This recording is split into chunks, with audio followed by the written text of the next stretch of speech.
for all those who have problems with their generators, say for instance it's just putt-putting, or it keeps revving and then slowing down, or it won't even start on you, a lot of people will say fix the carburetor, clean it out, which is right here, or a new air filter or a new spark plug.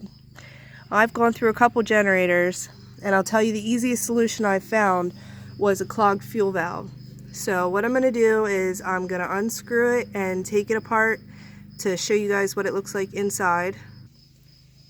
Okay, so here's the fuel valve, and I unscrewed it. Now I'm going to take the pieces off, and what you're going to find it's 3 pieces.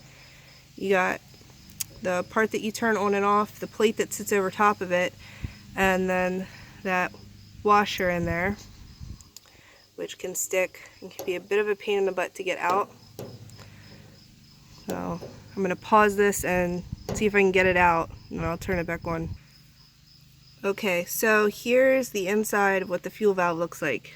Now, generally when my generator is having issues and it doesn't want to work right, a lot of the times I'll take this off and I'll find little dead caterpillars or bugs that somehow have gotten into the fuel tank and then clog up in there, and the fuel isn't getting to the carburetor. So here are my pieces, and I'm going to go through with some carbon choke and parts cleaner and spray it down really good, wipe it up with the paper towels.